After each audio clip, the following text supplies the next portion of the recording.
our purposes, let's call her Elle.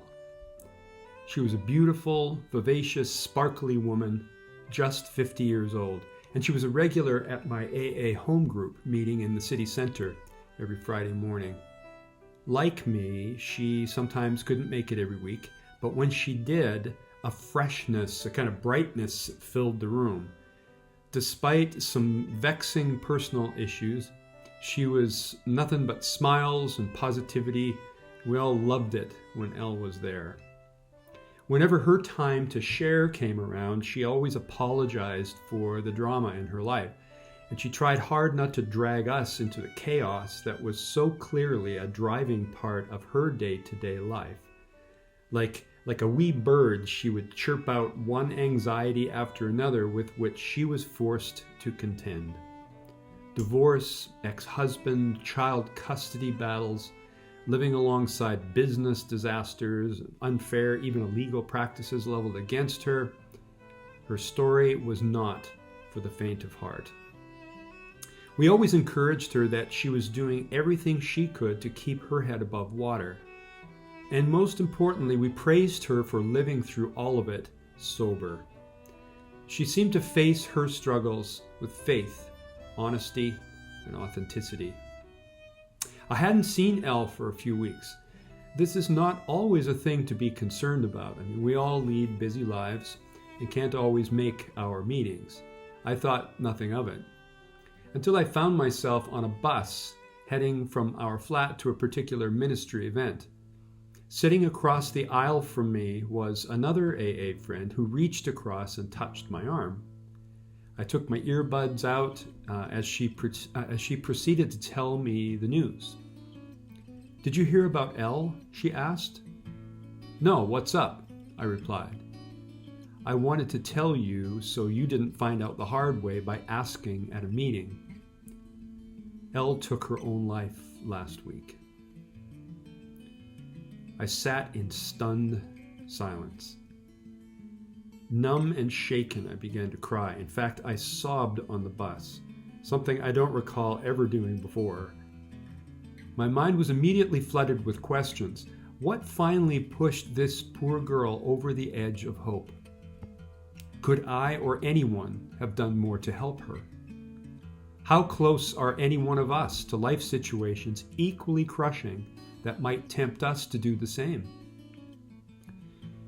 Friends, for those of us living as alcoholics, whether in recovery or not, we are forced to deal daily with mental, emotional burdens. Life can feel at times oppressive, confusing, toilsome, even unlivable.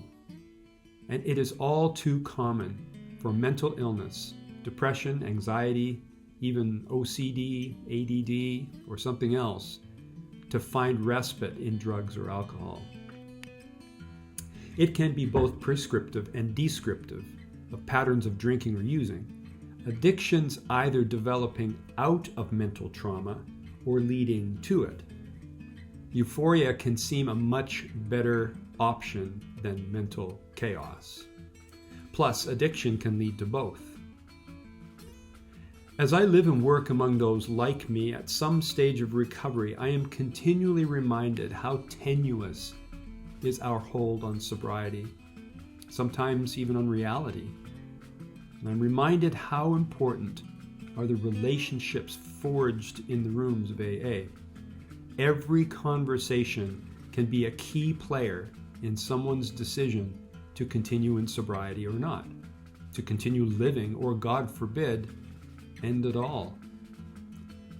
In the big book of Alcoholics Anonymous is found the following passage. "With all the earnestness at our command, we beg of you to be fearless and thorough from the very start. Some of us have tried to hold on to our old ideas, and the result was nil until we let go absolutely. Remember that we deal with alcohol, cunning, baffling, powerful. Without help, it is too much for us." Cunning, baffling, powerful, indeed. For some, even with help, the crushing weight of life circumstances combined with the mystifying nature of addiction and a desire to stay sober are insufficient to lift their burden. For poor Elle, that was her reality. And heaven forbid that I utilize someone's misfortune merely for the purposes of making a more impactful video. There's more than enough of that online these days. But if in the sharing of Elle's tragedy, even one person who is struggling comes to seek out appropriate counseling and a local AA collective who can surround him or her, then maybe it's worth it. The loss of anyone to suicide is tragic. Losing Elle has had a huge impact on me and on those with whom I live and work. And although my heart remains broken, I am convinced that daily prayer and meditation in a spirit of humility and brokenness can offer us strength, hope, and light in darkness.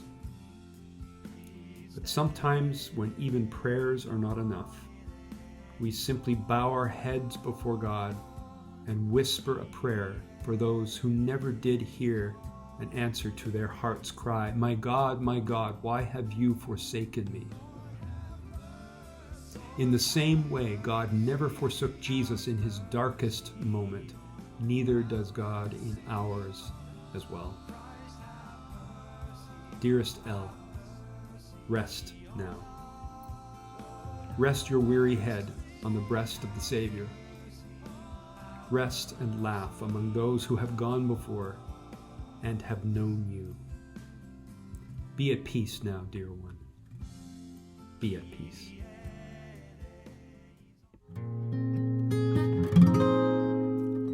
Come to the well where the water runs deep. Stay here with me. Stay.